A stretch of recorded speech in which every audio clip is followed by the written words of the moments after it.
So I'm Writing a Novel is the show where you join me, Oliver Brackenbury, on the journey of writing my next novel, from first ideas all the way to publication and promotion. In this one-man reality show, I'll share with you my ever-evolving thoughts and feelings on how I write, being a writer, and everything that entails at each stage of the process. I'll also interview special guests, and, when people send them in, I'll answer listener questions. If you're the kind of person who likes to learn how things are made and get to know the people making them, then this is the show for you. I'd like to say a quick thank you to our Patreon supporters who make this show possible. Patrons receive perks like the audiobook recording of my entire first novel, with each chapter getting like special DVD commentary, exclusive to the Patreon. And I'm actually about halfway through recording my second novel. Yeah. And if you're not one already, you can check out all the other perks and exclusive content over at patreon.com/soimwritinganovel. Last time, I finished off my two-part interview with David C. Smith, veteran of sword and sorcery authorship, going back to the 70s second wave. Today, I'm speaking with kind of the other end of the spectrum. I'm speaking with my sort of professional young person, as I call her.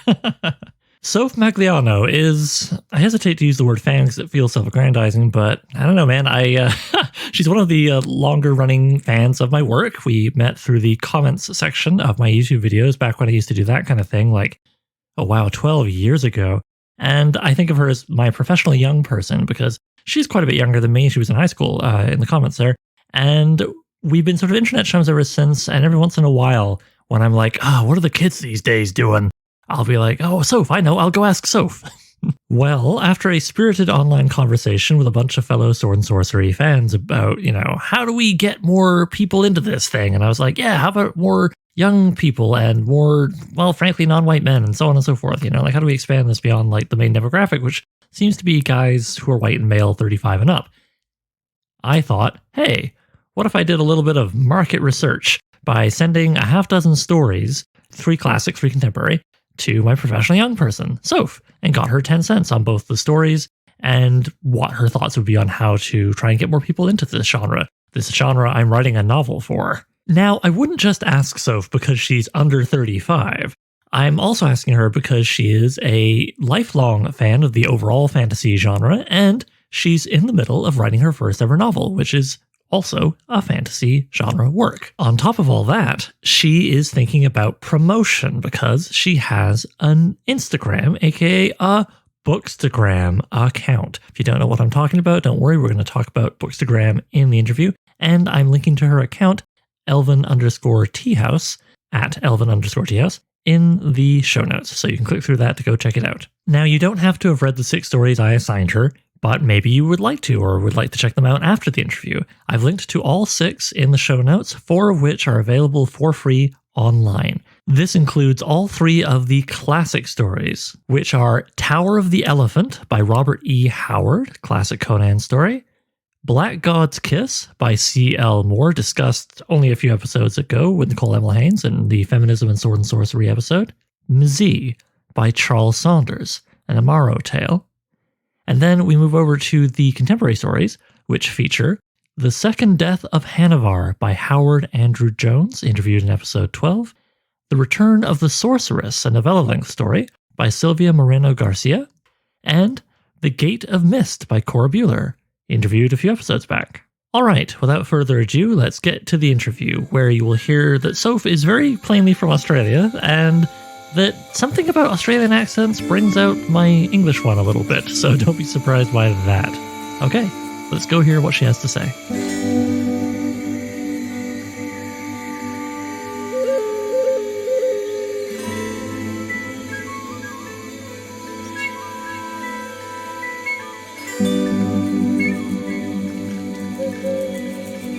And here I am with professional young person, Soph. Hi, Sophie. Hi. I mean, I'm, too young for this, really. I'm just a little boy. I'm 12, so I'm coming here to get your help to understand the generation that is young enough that, we want to get them into the sword and sorcery genre to help keep it going, but old enough to have her own money. I just have my little allowance. I do the chores around the house. Okay, let's abandon this conceit. I'm 5,000 years old. And, yeah. Why don't we get to know you a little bit? When someone asked me about this, because I mentioned this subject to a few friends before coming here to do it, they said, oh, well, how would you describe her taste? I was like, well, she seems to be a lifelong fantasy fan. She's working on her first fantasy novel. And I think I would sort of dub her a Harry Potter kid. I think you're the generation where like that and Tolkien probably are responsible for you getting into reading and fantasy. How would you describe that, though? How would you describe your entry to reading fantasy fiction in general? Yep, that's pretty accurate. I would say that I was a Harry Potter kid for sure, and I was a big fan of it while the books were still coming out as well. So I think like I was in primary school when the fourth book was coming out, and at that stage I'd reread them like as many times as you'd expect a 10-year-old to. I was also a massive Redwall fan as well. So you like scenes of people eating then? Okay, yeah, Redwall. Yeah, I love it. Well, it's the same with Tolkien, isn't it? Like, True, yeah. food is a big part of life, and I think we should respect it and celebrate it.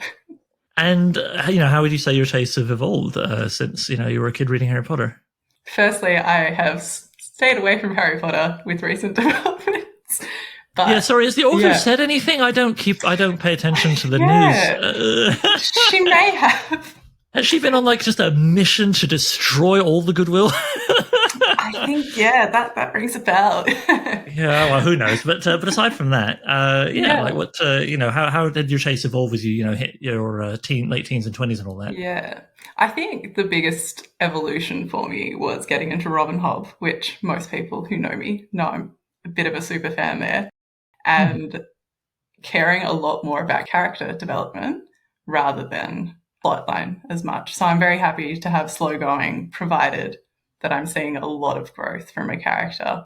Think, for example, Zuko from Avatar: The Last Airbender. Okay, fair enough. Yeah. I don't know Robin Hobb. So she writes The Realm of the Elderlings, and it's like there's 15 books divided into mostly trilogies, with one being 4 for some reason, which is the Rainwald Chronicles. So there's 4 in that series. But you follow Fitz, the main character, who's a bastard son of a king, through his training to become an assassin and his magical training in that as well. And then you see him later in his life, and then you see him later again. And you then also see kind of side quests in different areas. And is that kind of progression that you like in Robin's work? Yeah. Or what would you say is the thing that's made you go through 15 books? I mean, you don't read 15 if you think they stink, right? And they're pretty chunky as well. I'm not going to lie. They tend to be on the thick side. But right. Yeah, I think it's not necessarily just the character progression. It's you are exclusively, at least in the Fitz ones, inside Fitz's point of view. So you're first person limited, and then you're also like really, really seeing what he thinks, how he's reacting to things, and how everything around him is forming him as a person. So rather than it necessarily being 100% about, oh, this bastard's doing this to our favorite bastard, but rather than it being about, like those bad things happening to him, it's also looking at how he springs back as a person and how that affects him in the long run, and then what that does in his life when he's interacting with other people. Okay, well, that's kind of neat, because it sounds like, he's an outsider, it would be fair to say, and his identity makes his life difficult for him, by the sounds of it, being a bastard and all that.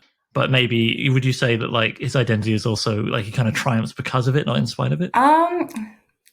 It's hard. Like it's very hard to say stuff without spoiling it because of things that happen. Okay, well, just broadly speaking, would you say that is, when he succeeds in any given situation, is it overcoming his inherent, crapulence, or is it because of who he is? Being a bastard, being an outsider, is what gives him maybe perspective and strength and skills to get through? I think what we see a lot of the time is not necessarily even that he's getting through from his own strength. Okay. What we see a lot of the time is that he's consistently doing the wrong thing, and that things are just going very, very wrong. And a lot of these trilogies have quite sad and quite tragic endings, or like very, very, very depressing moments in them. I think you kind of see him pushing through those things because he feels duty bound to do it, and because he thinks that's what he has to do, rather than it necessarily being any triumph of character or anything like that. I think it's more that he has been used as a tool since he was a child, and then he continues to see himself as being that tool moving forward in his life. Okay, see, now I'm regretting not recommending to you a story by Jack Vance from The Dying Earth, particularly from the second and third books, which or just this big mega saga about a character called Kugel, who's a bastard, by which I mean temperament, and he's just the worst individual. And it's a bunch of little vignettes, essentially, of him very early on becoming the unwitting tool of a wizard who just chucks him to the other side of the world, basically, with something inside him that will stab him if he doesn't do what the wizard wants him to find, go find. And then he just goes through all these little vignette adventures of him going in, trying to take advantage of others to get through, and others inevitably turning out to also be kind of awful and trying to take advantage of him, which sounds so dark, but it's really light and funny. Okay. Yeah. And yeah, it might be up your alley. I'm not saying it's the exact same as what you just described, but it occurs to me like that would have been a good sword and sorcery recommendation. Well, I've no regrets over what I did recommend to you. So when we come over to sword and sorcery, like when I said it, when anybody says that to you, I'm curious, what do you think? Did you come into this with any preconceptions? Like, I know one concern cheerleaders of the genre have is people being put off by vague memories of like all these hokey 80s barbarian movies, bad photocopies of the old Conan film. Okay. But I'm wondering if that was even anywhere near your experience as a young Australian. It was not. Actually, the key thing that came up in my mind was the VR game Blade and Sorcery, which is a game in which you have a blade and you can potentially use sorcery to kill your opponents. Right. Well, there you go. I mean, sword and sorcery, hang on. The fat boy needs out. Just a sec.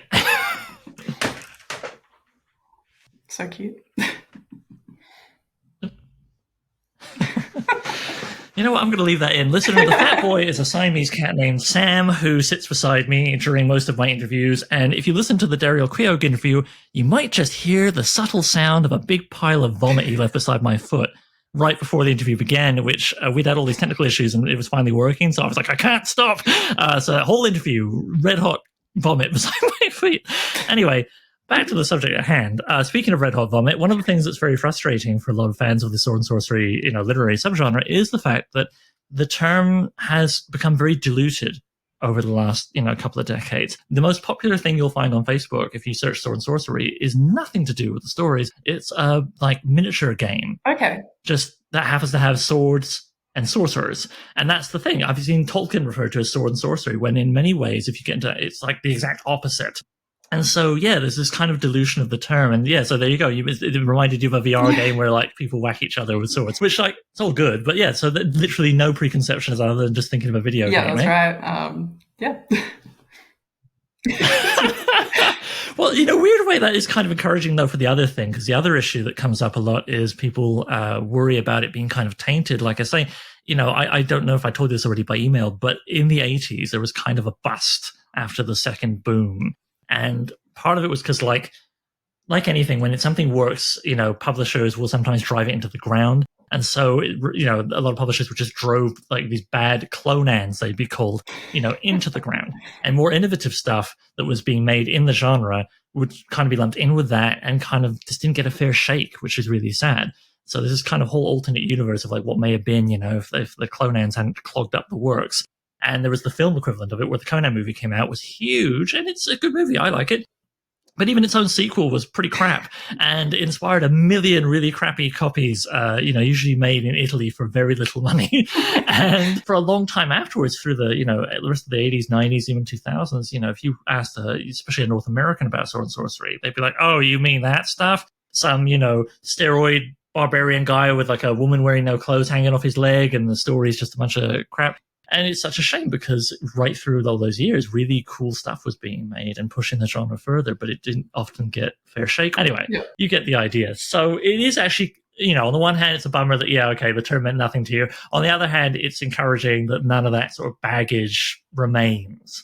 And I think that is the case of most people, especially, anybody under 35.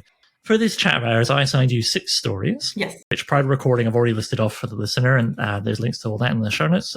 Which stories really grabbed you and why? Okay, so I think the key of the classics that really grabbed me was Black God's Kiss. And a big reason for this was similar to what I was talking about before with living in a character's head. I felt that we were actually very close to Joyri during that story, and I really enjoyed having the detailed memory of how she hated the stolen kiss from her, how she hated this disgusting thing that happened to her. I also... Yeah, you do really get in Jarell's feelings. No, yes, exactly. I think that was like really good because then that played off how vague a lot of the descriptions in the tunnel were. So things like just being like black oozing coming up, and like I told you this before, but like giving you real Spirited Away or like Howl's Moving Castle from Studio Ghibli vibes. I think this really helped because it allowed me to do the imagining myself rather than having it kind of force fed to me, which I'll spoil something for later if you're going to ask me which was my least favorite, which was Tower of the Elephant. Pretty much the next question, yeah. So we can stir. Well, it is the next question. Yeah, we can stir it together in a pot, though. Sure. So Tower of the Elephant, I must admit, I did mention to a friend yesterday. I was like, oh yeah, so by the way, was the author of one of the stories I sent you, Howard Andrew Jones. I said to him, oh hey, by the way, she really liked your story. Thought you might like that to hear that, before the interview goes up. And he's like, oh cool. But she didn't like Tower of the Elephant, huh? Well, that makes me sad. And I was like, all right. So now, make a man sad if he's listening. Hi, Howard. Yeah. So, all right. So be cruel and horrible. I'm deeply sorry for this in advance. Firstly, I really struggled to connect with any of the characters in it.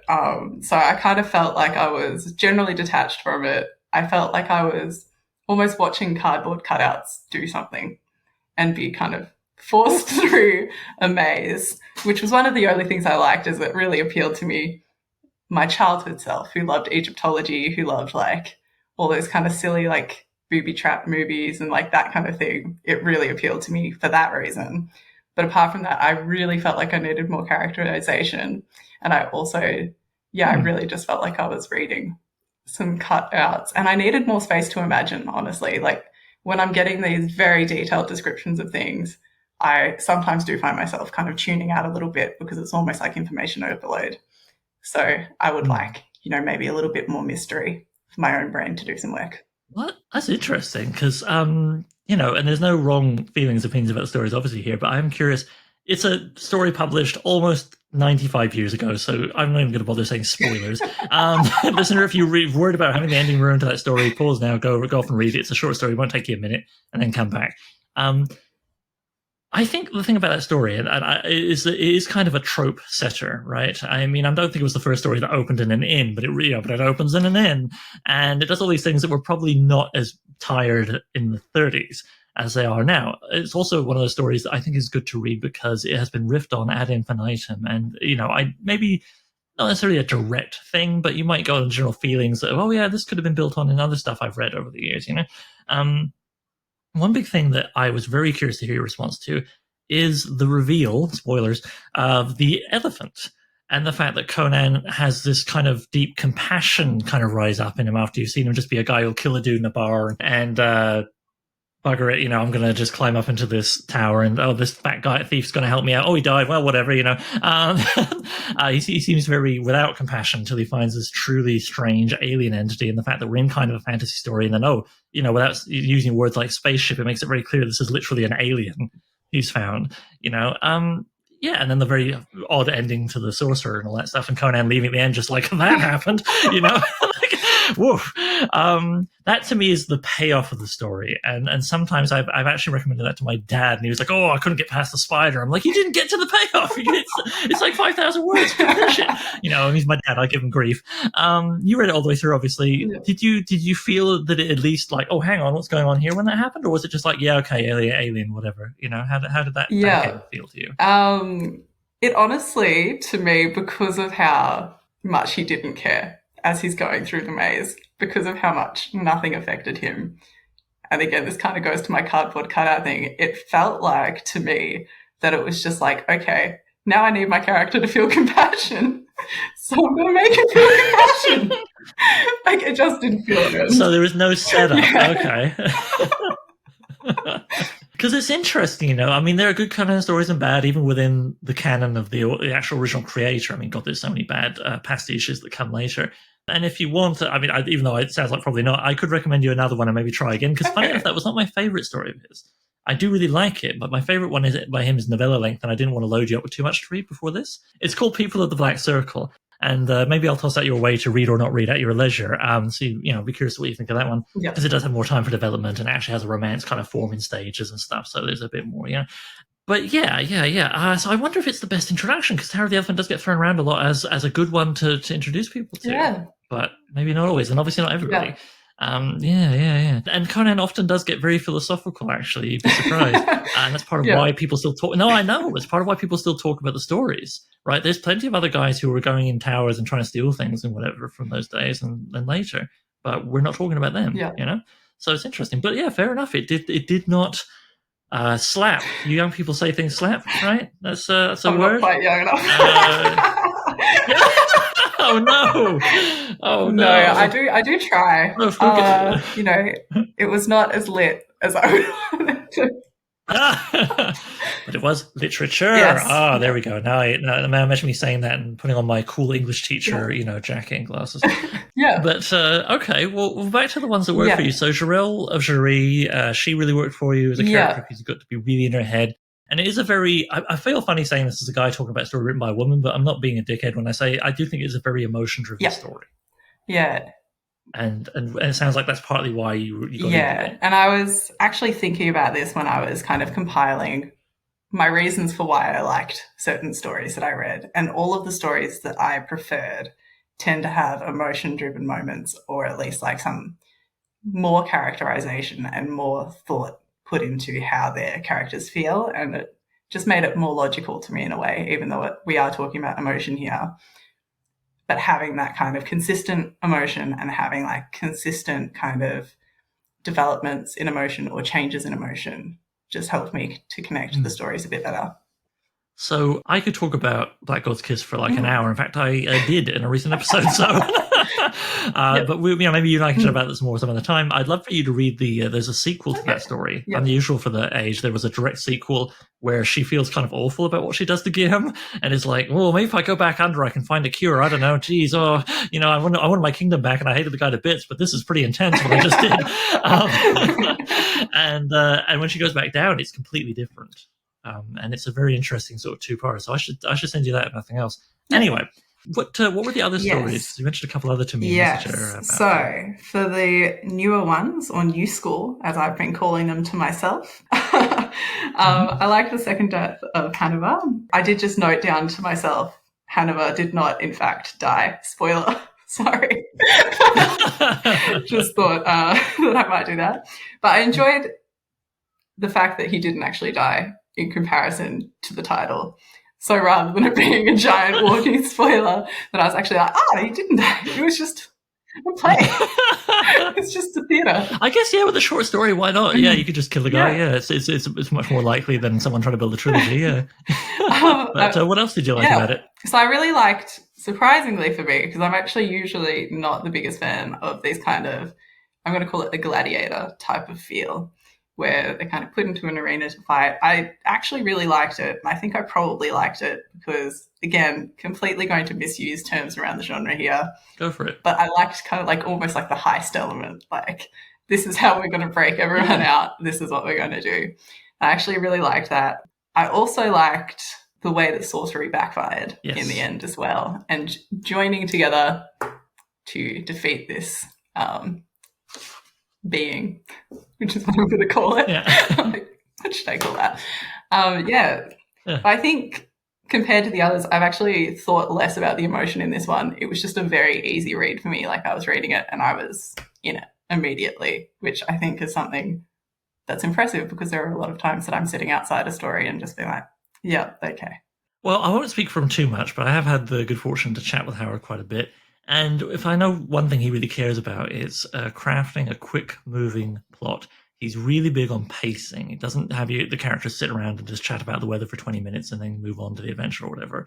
So I wonder if maybe that's part of what got you through was, so quickly was in fact the pacing. There's always one thing leads to the next, leads to the next, leads to the next. Yeah, I think it may have been, to be honest. Which is odd, because the Tower of the Elephant, I thought, was also quickly paced, but just did not work for me at all. That's interesting, huh?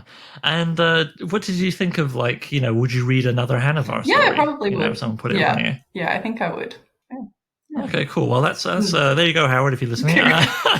Because I don't mean like he needs my encouragement, Jesus. No, I just mean that there's more Hannibal stories. They get published in pretty much every issue of the magazine, Tales from the Magician's Skull, which he's the head editor of. And also I know Howard, it's no secret, he's written a collection of stories, a novel's worth, and is currently shopping it round. Okay. So fingers crossed. Yeah. Okay. What now? I think there was a third story that you liked. There was, and this was probably actually my favorite, which was The Gate of Mist. And Oh yeah. I think it's very on brand for me, because for me, the gatekeepers are a cult, but they're a good guy cult. And I love a good cult story. I like going in, seeing someone give up themselves essentially to join this cult and then become one with their ways. I actually really also loved the fact that there was a bit of a romance shoehorned in. I wish there was more flagging of it as you went through.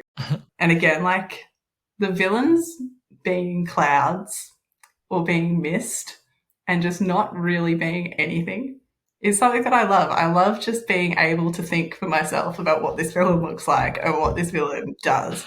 Like, I feel like often if I'm fed too much information, I tune out. And that was something that I really enjoyed with this. And again, like, I think with this story as well, we saw a little bit more of the protagonist's mind again, which is something that I like. Okay. Well, I'd be remiss if I didn't mention I interviewed Cora a few episodes back. If you want, you can go learn more about her and her writing and her experience with the genre. And also that was from Whetstone Magazine, which gets a lot of shout outs on this podcast because it's great. And it's free online. So if you want to go read more stories, I think Cora has another one in another issue, actually. But anyway, so it sounds like one element that you liked in these stories is kind of the weird magic, the weird dark magic that doesn't always work. One thing I really like about the magic in Sword and Sorcery, generally, broadly speaking, of course, is that it tends to be very dangerous, very strange, often horror elements are woven in, and it's barely easily replicable. It's not the kind of fantasy magic where like someone just says the same word every time, and every time they, it's like a tool in the toolbox. Oh, that's how they light the torches. They go blah blah blah, and it's just like science almost, but from a different angle. It's like a form of technology. I've enjoyed stories with that in it. I mean, any broad statement I make, there's going to be exceptions if I think hard enough. But broadly speaking, I don't really like that because it makes the fantastic mundane. And what I like about Sword and Sorcery is that the fantastic kind of stays fantastic and is often contrasted with the groundedness of usually the non-magical, but not always, as you know from one of the stories I sent you, the non-magical hero.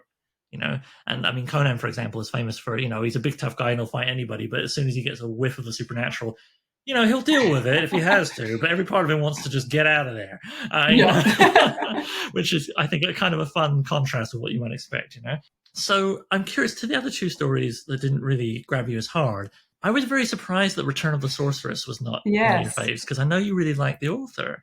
Now, I'm not asking you to crap on her, but why did that particular story not strike you as hard as maybe I would have thought? I was also shocked by this because, like you said, I'm a fan of the author and generally have enjoyed her work. I think one of the biggest things for me was that I struggled so hard to connect with the protagonist for a lot of the story. And it was only really at the end of the story when she starts letting go of a lot of this spite, and that's basically the only thing that we've seen drive her, that I started being like, yes, I can kind of get behind this a bit more. But by the same token, I did actually really enjoy a lot of the elements. I really liked her little narwhal conscience and like assistant, like her little sort of familiar, like a magical familiar, I think. Yeah, and I really enjoyed that because I liked kind of having the Jiminy Cricket on the shoulder, and just getting a little bit more of the backstory behind this, which was actually what helped me to get into it. But it was a bit difficult to jump in at first. And I think that was something that I didn't like. But that said, I did overall like it. And I actually liked the fact that this magic system was a little bit harder than the rest of them, as in like we actually knew the cost to cast and like that kind of thing. I did actually enjoy that because I was like, oh, good. So like everyone's using blood to do this kind of thing, or like we've got to do all of this. Yeah, I think that was the main thing that I really enjoyed with it, but it just wasn't as strong for me in terms of the story. Okay, interesting. And I didn't walk out of reading it like, oh yes, this is the best story I've ever read. Whereas with some of the other ones, I was like, oh, this is actually really good. I would recommend this to someone else. Well, see, part of the reason I'm enjoying hearing you describe your reactions to these stories is like, I know I'm tainted at this point. I came into that book already a big fan of the genre and already thinking very hard of it as a person writing in that genre. And so I don't know if academic's the right word, but definitely I was not reading it like a reader just coming in cold to enjoy a fun story. And in fact, a big part of me was already kind of like geared up for it because it's very unusual for a sorcerer to be the main character in a sword and sorcery story. They tend to be villains or secondary characters. And there are a couple of very big exceptions. One of them that's kind of the holy trinity of the sort of first and second wave of sword and sorcery is a guy called Elric. And Elric, if I felt like there was room, I definitely would have crammed in one of his stories because he is someone from whom contemporary fantasy has taken a lot. So yeah, so I guess my point is, sorry, Elric, he uses sorcery, but he's the exception, not the rule. And when he uses it, it's invariably difficult or comes at a great cost. So yeah, the sorcery in Return of Sorceress, that was unusual to have a sorcerer be the main character, though, as I say, not unknown. And yeah, magic systems. Now that's something else that comes up a lot. Sword and sorcery, a lot of the sort of diehard fans like that there generally isn't one. Okay. You'll get hints and inclinations, oh, this guy doing something magical needed the hair of someone and the stars had to be right. But there's no like, here's how it works. Yeah. Because that's kind of antithetical to the origins and the sort of pulpy horror magazines of the 30s, where the whole idea was to freak people out with the unknown. So if you explain it to death, then it's not unknown anymore, is it? Even if it does something really frightening, even if it's like, oh, well, this is going to destroy the earth or whatever, like that's frightening. But if we know every step of the way, sure, okay, it could be an atom bomb, or something. Like, why did it have to be fantastical? And sometimes we even hear people really mutter. I'm curious if you've read this guy. Does Brandon Sanderson mean anything to you? I know who he is, and funnily enough, I've not read him. I've been told to countless times now, and I'm just like, oh yeah, I will one day. Oh, well, that's funny. Just because, there's a lot of sort of grumbling, not even about him really, but just about the, why does he get all the attention? We wish this thing we liked got more attention. Because especially recently, he's been quite successful for a while. But you maybe heard even without reading him that he did this massive Kickstarter. Yeah. Yeah, for 4 novels that he published. So he just ripped off in a year, which like what the hell? Anyway. Talking about magic powers. Yes. But and it's really cool. He turned around and then backed like every book related Kickstarter, accident when he won the grand prize there. But yeah, he's really big on magic systems and explaining them thoroughly. And so I think there's an element of that kind of irks or just kind of, for sword and sorcery fans who love this thing that is, some people think it's past and is antithetical to magic systems. Yeah. So yeah, like how did you feel like none of the other stories had their supernatural elements terribly explained? I mean, you never got like the backstory to the weird underworld beneath the Jarell's castle, for example. Yeah. Did that bother you, or as someone who reads more contemporary stuff which tends to explain it, or was it kind of like whatever? Yeah, it didn't really bother me at all. I think a lot of the stuff I've read actually is a bit similar in a way. Like you don't necessarily have the exact source. If we go back to Robin Hobb, right? You don't know the source of the skill or the wit, which are the 2 magic systems there. Those are just things that happen. And there are inklings of like it being like, oh, maybe it's hereditary, but there's no confirmation as to that. And there's surely enough outliers that you definitely couldn't say that it is 100% hereditary. So it wasn't something that really bothers me at all in a lot of things. And that said, like my own magic system that I'm working on is a little bit harder, but it's between hard and soft. And I don't love the super, super hard magic systems, like where you, like you said, that every time that they do this and they have these amount of ingredients that it's going to be good. Because to a certain extent, to me, that feels like it's just sci-fi dressed up in a fantasy costume. Yeah, exactly, right? And I mean, there's nothing wrong with sci-fi, good grief, but I mean, right sci-fi, exactly. That's right. And I guess it's also there's this prescriptiveness that can be very frustrating that I think also people tend to be reacting when they grumble about this stuff. It's not so much having a magic system is bad, it's that you literally see successful authors, who I won't be a jerk and name, giving talks where they're like, how to write a novel, designing your magic system. It's like, is that, you have to do that? Like, is that the key to success? Geez. How to write your novel, taking the wonder out of the wondrous is what it sounds like to me when I hear that. I don't know, it drives me up the wall. So yeah, but if people like it, after a while you start going, well, I mean, I do want people to buy the book. So this is encouraging to hear what you were saying. Yeah, I mean, we'll talk more about your book. Yeah. Oh no, I was actually just going to say, like, I think there's no issue with it being soft, provided that there is some kind of limitation. Like, I think there's an issue if it's soft and it's used by the main character and there's no cost. I think that's where the issue comes. But when it's like the main character has fallen into this wondrous land that makes absolutely no sense and is basically a fever dream of danger and magic. And horses. Like, there's no need. I love that part. Sorry, go on. Yeah, I just think there's simply no need to explain that to high heavens because, as well, how would they know? Like, unless we're going to be 100% omnipotent, which I don't particularly like, how would they know? Yeah, exactly. And how about when it's like, villains and secondary characters? Again, using magic, but we don't have it explained. I mean, does that feel sort of kosher, or does it feel too easy? Like, oh, anything can happen. The author just says it does. I think it feels... Which is ultimately all the fiction, but you know what I mean? Yeah. I think it's fine, to be honest. Like, it has to feel like it is in place with the rest of the story. And I think that's often something that's thrown around, particularly after Game of Thrones. Yeah. But I think that's the thing is, like, there's a lot of feeling now that, like, things have to be earned or things in the story have to be earned. And I think that's probably similar to what I felt with Tower of the Elephant, where suddenly he feels compassionate. I think it's the same kind of thing. If you've never seen magic suddenly pop up and then the villain can do it, then how does that feel earned? And if you've never seen someone being compassionate before and then they're suddenly compassionate, how does that feel earned? And I think that's where I kind of come. Do you think that would have worked for you more if instead of it being a standalone story, it had been like the first chapter in a novella or a novel? Because it's got to show up the first time at some time. No, I think it would have. And I think, it's definitely something that could have been bettered for me as long as I pushed through. And normally, if I'm going to read a book, I will push through at least till midway. So then I'll know whether or not to put it down or not. So... And do you think in short story format, not that, again, I'm trying to bully you into liking Terry the Elephant, but it's interesting to talk about these elephants. Wow, these elements of storytelling, the elephants of storytelling. Listener, I've been up since 3:30 a.m., sorry. What do you think, even if there's just been one little clue, like maybe in the tavern, he kills a guy and all that stuff happens, but then like he flips a coin to, a beggar on the way out, or just, I don't know, that's a terrible example, but I mean, this but better, does something to foreshadow the compassion at the end, if just one moment. Do you think that would have made the difference? Yes, I do think so. I think, like, even just like if he moved back and said like a little prayer over their body or something like that, that's definitely something that probably would have helped me to get on board with it a little bit more, rather than it just being like this Arnold Schwarzenegger type of character who's just like killing everyone and then like, see ya. Like...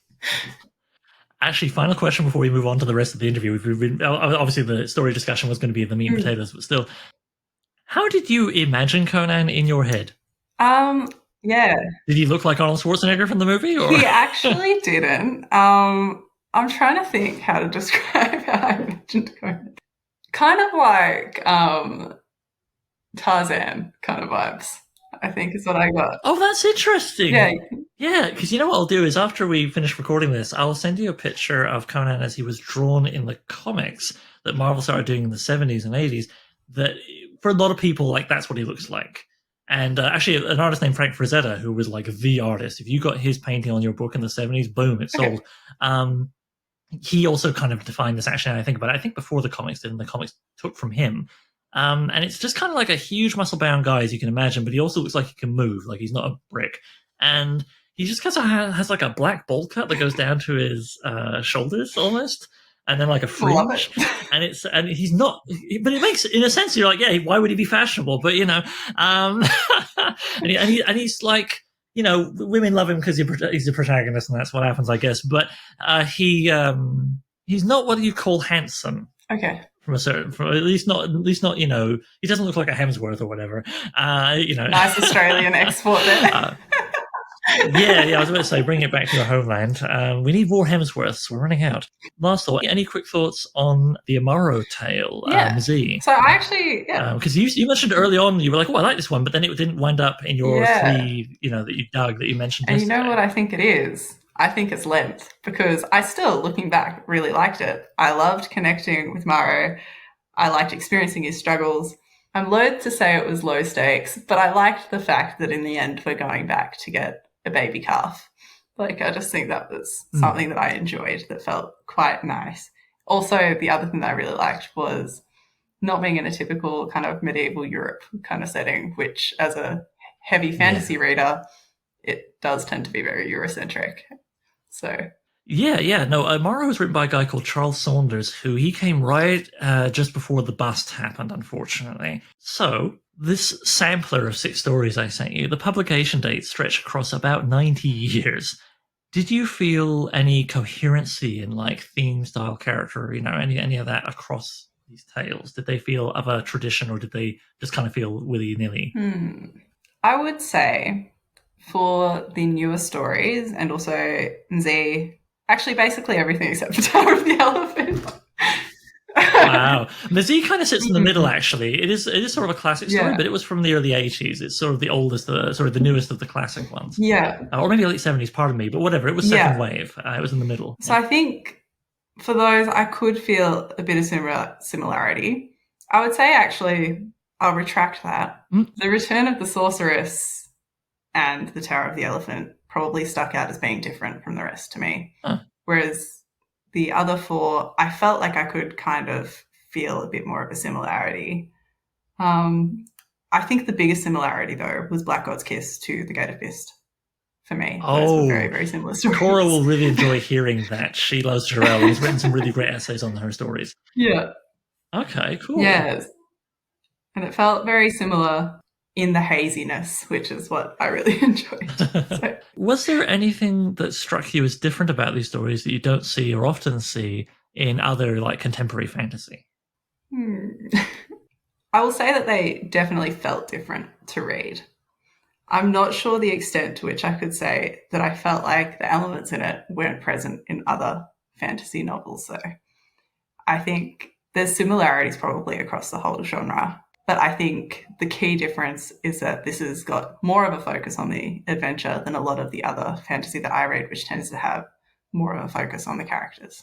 Right, and then these tend to be stories of individuals, once in a while a duo, and tend to not be epic in scope. Again, there's always exceptions. Elric has some pretty big stories, but a lot of the time it's like they're just kind of motivated by, I'm trying to get some money, I'm trying to survive a weird situation. It's not necessarily selfish, but it's self-motivated. Yeah. If you have like 5 people going on a quest to save the kingdom, you're not reading Sword and Sorcery. It's pretty much the agreed upon thing with Sword and Sorcery. Okay.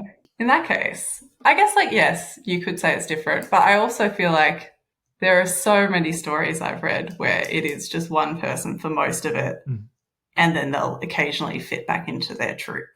Or they'll be there, if we go to Marina Garcia's other novel that I really liked, Gods of Jade and Shadow, the main character there is with a god that she's accidentally freed. And her job is to get that god back all of his body parts so that he can get lost, so he can go back to hell. So I do feel like there's a lot of individualism in fantasy as a whole.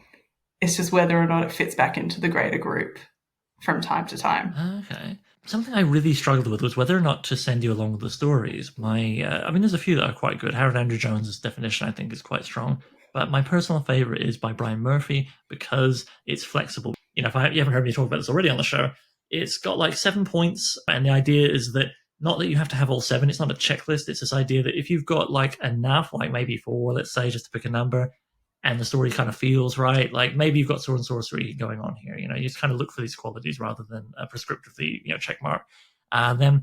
And I wonder if I should have sent those to you as a way of kind of guiding you on this, but I also didn't want to mess with your perceptions going in. I wanted you to come in, as sort of blank slate as possible. Do you think you'd enjoy seeing characters from novels you've read, the sort of your epic fantasy and other kind of things that you mentioned?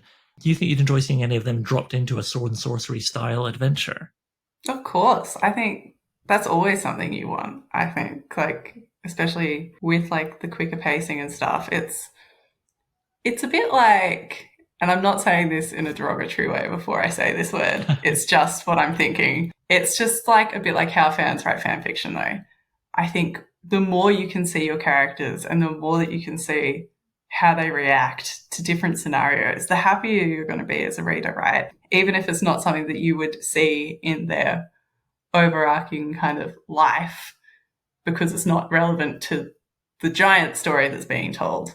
That's always something that I think I'm well, what would happen if this character went and did this? This would be great to see. So I think, it would be really enjoyable and it would be such a fun thing to actually see in a lot of series that are concluded and that you want to stay concluded. Like, you don't want a million spin-offs that make absolutely no sense. Yeah.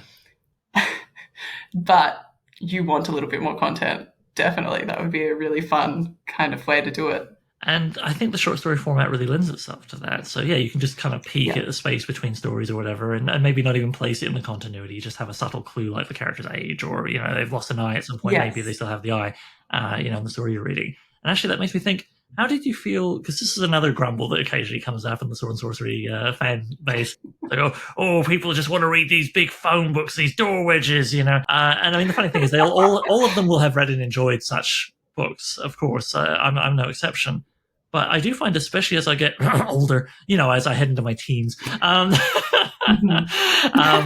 I find it harder to commit to books that are like 300, 400, 500, 600 pages. And part of what really got me into Sword and Sorcery over these last few years has been, oh joy, I can get a complete narrative in 5,000, 10,000 words, or a novel that's like 200 pages. And each chapter feels almost like a little story unto itself, not necessarily just a sliver of a big cake that I'm eating. Yeah. As someone who reads a lot of contemporary fantasy, which, I mean, you laid it all out there, 15 books, all trilogies, one of them's a quadrilogy.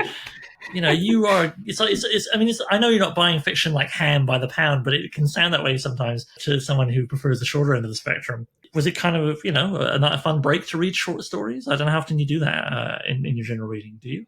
Yeah, I actually don't tend to read them that often, and it was actually quite funny because it was off the back of me already reading some shorter stories as a bit of a break. Ah. I think it was actually while I was wedding planning, so it was really good to have something short, digestible, that I could chuck into 10 minutes or an hour, just depends how quick I read it.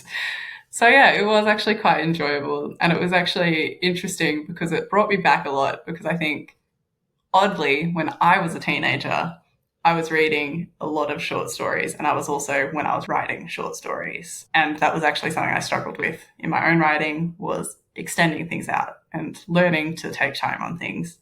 And I think since doing that and since enjoying longer stories, that's been what I pivoted to. But by the same token, it's totally enjoyable to jump into these shorter stories and be like, yes, I know the payoff's coming, and I know that I can be done and dusted with this and know what happened in it and not have forgotten the first half of this book. Yeah. You'd have to go check the wiki and be like, who's this guy? Oh, yeah. Yes, that's exactly right. Yeah. And they can get quite short. I mean, I told you a bit about, over email, a guy called Lord Dunsany, who famously would write stories as little as 200 words that would have a great kick at the end. And you're like, you know what? Good story. Don't feel cheated, or, it cuts short. Yeah. And Cora's story, I don't know the exact word count, but the magazine it's in, Whetstone, intentionally keeps it quite tight. You can go as low as 1,500, but no higher than 2,500. And so, yeah. I mean, that's, let's say about 350 words a page on average. Yeah, it's not a lot. Yeah. But it's really a fun challenge to work within those limitations. And I wonder if maybe, if at any point while you're working on your novel, you want to take a break and write a very short story and submit it somewhere, that'd be kind of cool. I don't know. Yeah, no. If you wanted to recommend one or more of these authors' stories to someone else who is unfamiliar with Sword and Sorcery, what might you tell them? We'll go with a specific story first, because I always think that I fare better with specifics. Sure. So we'll say, like, if we're talking about The Gate of Mists, or actually Black God's Kiss, I think I would tell them it's a fantasy story about a person who has to go out and fight things. But it's got a lot of these cerebral elements. It's got a lot of these things that will draw you in and really make you think about what they are. And it's something that you can read and have hints of like poeticism. You can have all of these beautiful moments, and you'll be done with it before the end of your lunch break. All right. And now here's the hard one. Is there anyone in your life, it didn't do it for you, but is there anyone that you think you know who might like Tower of the Elephant? And how might you sell that to them? It's actually funny. So my husband is definitely more someone who would have enjoyed it. Oh, yeah. And I showed it to him and I was like, oh, yeah, I think you'd like this. And I kind of, and this is probably reductive, but I compared it to like Indiana Jones and kind of stuff like that. And then said, you might like this. Honestly, not a terrible comparison, if only because Indiana Jones has its roots in sort of serial adventure tales, which were kind of the filmic equivalent of the pulp stories. from the 30s and 40s. And so actually that makes a lot of sense. Yeah. Nice. I'm glad to have picked that up as someone who actually has very little knowledge. Yeah, I think that's kind of what I'd go to. And I think, to be honest, something that I was thinking about earlier was that the Tower of the Elephant would probably do well with younger people. Specifically, I'm thinking about people like my younger brothers and stuff, but like people who like 18 to 20 are like still quite like into a lot of that very like action oriented. Still into, yeah, that's what I'm looking for, like the action oriented kind of stories. I think that's what it would really go to. And that's who I think would find the most appeal in these. Okay, and so here's the real big question that I primed you for in advance. How would you recommend cheerleaders of the genre like myself try to get more readers under 35 or even under 18 or under 20, whatever, into the genre? Because it does exist mostly in short stories, which sadly people don't read as much as novels. And, there's this feeling of like, oh, you can tell people it doesn't take very long, but you're still competing with like video games and whatever else, which I mean, people have been crying about regarding literacy since the radio was invented. So I try not to get too on that, but it is, there's a lot of competition for people's attentions. And, someone could say, oh, I could watch so many TikToks in the time it takes me to read Tower of the Elephant. Yeah, I don't know. What do you think? What would be your tack? Yeah. I mean, as much as I said earlier that I'd tell people that you can finish this before your lunch break is over, I actually don't think it's the best selling point. Like, because I know that if I'm told, oh, you can read this, it's a really short book, it still wouldn't make me want to read the book. I actually need like that selling point, that call to action that would get me there. Yeah. I think something that I've noticed and that I've spoken to a lot of people about is that a lot of the fiction that's drawing people in nowadays is stuff that has kind of underrepresented people at the forefront. And I think given that this genre focuses so much on outsiders, having recommendations there that go, okay, well, this person is from the LGBTQ community, or like this person is a woman and she's gone through this, and this, and then she's adventuring, and like that's the kind of story you're going to be in. I think that's something that will draw people in. I also think that it's just about, like choosing your stories for your audience. So if you know that it's someone who's a younger guy, maybe you'll give them some of the action-oriented ones and sprinkle in some of the more like cerebral elements. But then if it's a younger girl, or if it's anyone who has a specific interest in the romance stories, maybe you'll give them some of those short stories with those romance elements in it first, and then see how much you can build it out from there. I think it's always just sneaking in what you want them to read. Right. And how, it's hard to say this without sounding like 10,000 bloody years old. Even when, as I said, TikTok, I was like, that's the word that ancient newscasters use to signify that they have been told by a younger person about something young people like. I'm sure there's something coming on the horizon that even makes TikTok look old at this point. But in terms of like avenues, how might you recommend? Because I've looked a lot at BookTube, and BookTube actually seems kind of crap for book reviews. It tends to be mostly people just covering the big bums and seats authors who don't really need it, because that will in turn bring bums and seats to their videos. Like, I don't know. Yeah, yeah, it's not really a great way to learn about anything new, Yeah, and there is some coverage of indie authors and stuff, but even then, I do think that tends to focus on already popular indie authors. And that's going to be something that's an issue with any of these platforms, though, because if you post a book that nobody knows about on Bookstagram, you'll still probably get engagement from the people who follow you, right? But you're less likely to draw in more people because it is that bums and seat kind of thing. I think the same thing happens with TikTok and stuff. The biggest thing, if it's possible, that gets people is books looking pretty. It's there's a lot of oh no, these short stories. I mean, they're often like a PDF or a few pages in a magazine. yeah, and that is such an issue. But it is something that actually tempts a lot more people into reading things than you'd expect. It's actually happened to me now. Really? Yeah, and it's so funny because I was always no, I'm not going to judge a book by its cover. And then I'm I saw this beautiful book with a dragon embossed in gold on it. I'm reading that now. Well, it's funny. People say that, but literally we do it all the time. And if it didn't matter, every book would look like a package of no-name cereal or something, like just book Yeah, you'd written on have my the plain white packaging background. laws. Who needs the That may be title? too niche. This is 18 metric units of book. Enjoy. Yeah. Exactly. So I think, like it's unfortunate, but I think aesthetics and appropriate aesthetics are something that really matters to a lot of people these days. But then, like we were talking about earlier with these magazines that are put forward, I still think there's like potential for that to be done in a way that gets people who are more aesthetically driven into it. Like if there's a lot of thought put into it and it's like appropriately kind of posted and like looked at, I think it could spread well. It's just that for a lot of these things, especially TikTok and especially Instagram, the driver is the aesthetic. Like if you've got an uglyish book, it's hard to make it look good. Well, the funny thing is, I didn't get into this with you because A, we only have so much time to talk, and B, it's a podcast, it's not a visual medium. But Sword and Sorcery does have actually a pretty strong art tradition. Frank Frazetta is like the Jesus of it. His name always gets mentioned, and I do recommend Googling him. But there's a whole bunch of other names, and there's a whole bunch of like people now, not just legends of days of yore, who do really incredible stuff. And like Tales of the Magician's Skull, part of the reason that I like that magazine is it is very high production value, glossy, lovely painted covers, black and white, wonderful illustrations all the way through. Every story gets a drawing, Whetstone is a lower budget situation, but they always have good art on the cover.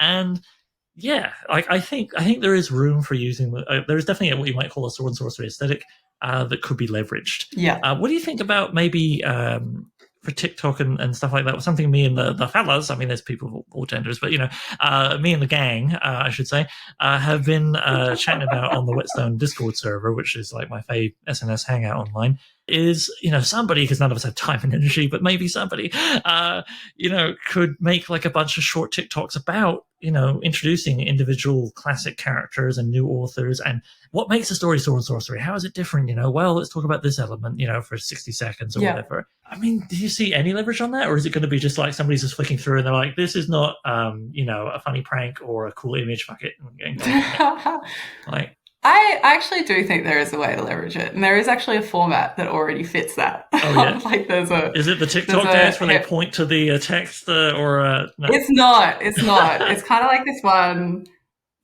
and like you'd have to be much more dexterous than I am because I tried to do it one time and I was like, this is actually impossible to hold the phone and do this at the same time.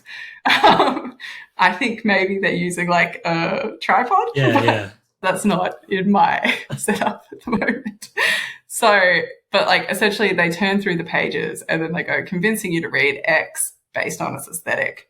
So you might say like convincing you to read Conan's Tales based on its aesthetic, and you show all of these gorgeous artworks and you like have in text there like things about how the story works and what are the features that you would see in each of these tales.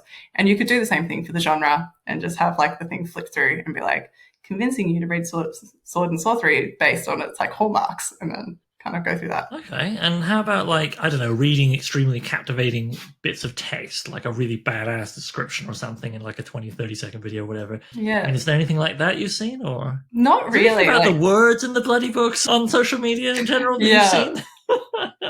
I have seen like stuff where people do quotes and stuff, but a lot of that happens more in the captioning than in the video itself. Right. And that's kind of an issue. You have to make the trade-off between how far and how wide you want it to go versus the quality, and whether you want to pinpoint it on the quality or whether you want to kind of go like a sprinkler system and then see who you can capture from that sprinkler. Okay. And now real talk, something you probably encountered actually as you were researching and preparing for your own novel. Something that gets thrown out a lot is authors need to have a newsletter. But seriously, how many author newsletters are you subscribed to? No wrong answer, just unless it's a false one. It's one, and it's Oliver Brown. Yeah. Yeah, and honestly, as you may have noticed, I mean, my newsletter is kind of withered on the vine as I found, I like doing this podcast. The newsletter, it works for some people, and I am subscribed to a few that I do really enjoy. But I find if I'm going to be actually typing, I'd rather be typing my book. Yeah. And not, it's true, everybody has email. That's the argument about newsletters, right? Everybody's got email. You don't have, and with email, you don't have to worry about the platform turning to crap like Tumblr or something. It'll always be there. Good old email. And I think, yeah, but email's also kind of a task. Even if it's like a really nice email from an old friend or something, it's still like a thing you have to attend to. I never view it the same way as like, oh, a podcast I get to enjoy, Yeah. or a video I get to, oh, I can watch that later. So yeah, how do you feel about newsletters? Obviously, I haven't signed up for any except mine. Thank you. Yeah. That goes out maybe once a year now. Yeah, and also I found it very hard to grow. By the way, I've been doing that newsletter for years, and one of the things that really slowed me down was when I realized that I could shout about it as much as I want, but it was very hard to grow. I think newsletters Yeah. can be grown. I did actually start reading a book about it the other week, thinking, oh, what if, it was recommended by a friend who's got a newsletter I like. They said, oh, check out this guide. We're trying tricks from it. And I read it, and about a third of the way in, I just got overwhelmed because I couldn't fathom having the bandwidth to do all these tricks to promote the newsletter, do all these tricks to promote the podcast, do all these tricks to promote the Patreon. And that ultimately is all in service of promoting the novel that I need to write. Yeah. It just got too much to me. I think people need to pick one or two avenues of promotion that work for them as a person, like something they enjoy doing, and that can hopefully get some results. Obviously, that's important too, and stick to that. Yeah. But man, some people just think it's like they don't understand why publishers exist. They think because you can self-pub, you can literally do everything, but you can't literally be 12 people with a budget of X thousands or whatever. Yeah. I don't know. You and I were talking about this before we started here. You Bookstagram, right? Yeah. I will confess, I have been a grumpy old son of a bitch sometimes when I've seen Bookstagram and been like, "Oh, nice picture of your books beside a tree." Yeah, that tells me lots about what's in them. Is the cover a picture of a sword just hanging in the breeze? Oh, that tells me all kinds of stuff about the character of the plot. It definitely intrigues me. No, it doesn't, as you can tell from me being a big grump here. I must confess, a lot of contemporary fantasy art, cover art, doesn't do for me. And I know it's not the author's fault by and large. The publisher has said it, and the publishers want to choose what works. They want to choose something that will signify what it is to the reader, broadly speaking, quick and easy, and something that also works as like a thumbnail, right? Looking online. That's another thing that's had a huge influence on it. And something a lot of, the older hands of Sword and Sorcery and the younger ones who've gone back and discovered the older stuff lament is you go back and look for fantasy cover art from the 60s and 70s and even into the 80s, and it is something. You get some incredible, beautiful, painted, illustrated work. You get, like anything, there were some dominant trends. There's a bit of sameness, but nothing like now. If I walk into a bookstore and I look on the shelves and there's like two cover types. Yeah. It's just like a sword in a void, or a person, and you're kind of looking at, they're kind of not quite looking over their shoulder at you, and behind them, or in front of them, but behind them from your point of view, is like a castle and maybe a dragon or something. And there's nothing wrong with any of these things. It's seeing that it's having them take up all the oxygen. And I think that's the same thing to what I was talking about earlier with Sword and Sorcery fans grumbling about, Brandon Sanderson, magic systems, door wedges. None of this stuff is bad, and as I say, most of these people grumbling have read and enjoyed all these things. It's just this frustration at them taking up all the room, same as going to the beer store and it's nothing but IPAs. Yeah. You want more of a different sort of diversity. Although, come back to what you said about that, I do think that is very important. That is a very big element, and definitely there's a lot of people who want more and are pushing for it, and or if they're not even remotely diverse, like yours truly, doing what they can with their limited powers and platform to try and help promote people who are good unto themselves. Let's be clear. They're, but also are not like a cishet white guy. So nothing wrong with them. Some of my best friends, etc. But again, it's like I don't want to walk into the beer store and have 95% IPAs. I don't want to look at books and see 95% white straight guys writing. There's definitely pushes on that front, and even a probably too ambitious secret project I'm collaborating with somebody on, but we'll see if it happens, that kind of relates to this. Anyway, all this being said and done, this has gone a little long, but I've been happy to do it. Do you have any final thoughts, sort of stray ideas, things that came to you while you were reading these stories and thinking about chatting with me about this subject that you might want to share? Yeah, I mean, I think the biggest stray thought is the one that I've raised throughout is I just need more characterization to get into things. And that's kind of my hope, is that if I read something further in this genre, and if I'm reading further, that I get a bit more of that, because I think that's what would actually make me get hooked into it, is feeling a bit more from the characters and seeing a lot more of that, actually being empathizing. And it's not necessarily that they have to be dramatically changed by the end of a story, just that you kind of get a little more in their heads, maybe. Yes, yeah, that's right. Like, there's no need for it to be like, well, I started out not caring about anyone, and as it turns out, the friends we Yeah, the horrible, weird alien elephant wizard is the friend I made along the way. Yeah. Exactly. It's not that. It's more just like, I don't want to just see a cardboard cutout or like what I've already seen 1,000 times before. And I understand, like, with the older stories, it is because they were the trailblazers, not the other way around. But by the same token, as someone in 2022 reading these Yeah. things, it can feel like that. So I think, yeah, as I read more of these, I think it would be good to see a little bit more personality, a little bit more like actual humanity coming through. I should see if I can find a Fafford and Grey Mouser story for free online and send that to you, because those two fellas, they are who they are. You know, they're in later books. Actually, he did age them up to middle age and send them off to a different setting for the final two books, which is interesting. But for the majority of their tales, they're these guys, and by the end, they're still these guys. And part of the fun is often seeing them almost try to change, and it just doesn't happen, man. They kind of snap back. But you do really get to know them, and I think you would really like that. Yeah. Plus, they're just fun stories. They're much lighter tone of. I think of, like, remember I mentioned earlier, there's kind of a holy trinity of the classics, and that's Conan, Elric with his moping, who's kind of Conan turned inside out in a lot of ways, and then there's Fafnir and Grey Mouser, kind of twin take one spot of the trilogy. Yeah. And yeah, they're more swashbuckling, and I think you might get a kick out of them. Plus, again, they have hugely influenced all kinds of big names, that including ones that I imagine you've read. So it is fun to go back and read the older stories and connect the dots there, not just in a, I've seen this trope before, but here it is the first time, but also seeing how it's executed in a way so well as to inspire all that imitation. Yeah. So actually, sorry, I'm just thinking one final question. If you were to go off and try and find more sword and sorcery, and you didn't have me here, obviously, or my podcast didn't exist, and yada yada, how do you think you might go about trying to find more? I think I would do the same thing I do for anything else I want to find. I would use my best friend Google. Yeah, I mean, I guess that's a pretty straightforward. Yeah. I would pull up my magic rectangle and punch at it until I get what I want. Yeah. I'm like, that sounds rude. It's not meant to be. No, it's just exactly how I do everything. Google does render a lot of very sensible questions kind of silly when you think about it, but at the same time, like, I don't know. It's kind of reverses it, because I guess it, maybe what would you Google? Because it does reverse engineer my earlier question about how would you promote it. You know, if you were Googling, I mean, would you literally just be like, more sword and sorcery, please, lol, enter? Yeah. Yep. All right. Fair. I mean, totally fair. Yeah. Probably also something along the lines of like best sword and sorcery. So lists and then, like, recommendations kind of would be good to check out. And I think there's also like another thing I do is like, if you enjoyed blah, and then just type that in and see if it comes out with anything. Yeah. No, that's good. Okay, good to know. Because something me and these guys were all talking about, how do we promote this thing more? And again, guys in the non-gendered form, is building lists of like recommendations, and we've been having fun doing polls of like, what is the one Fafnir and Grey Mouser story do you think, if you want to show those guys to someone, what is the one Elric story? And we haven't voted on Conan, but I must admit this is going to change my thoughts if he comes up and somebody goes, Tara the Elephant, because that does tend to be the one people cite. But I know there's two people who've gone, when I've shown it to them. I love it. I'm not alone. No, you're not. You're my dad. The other professional young person in my life. What? Yeah.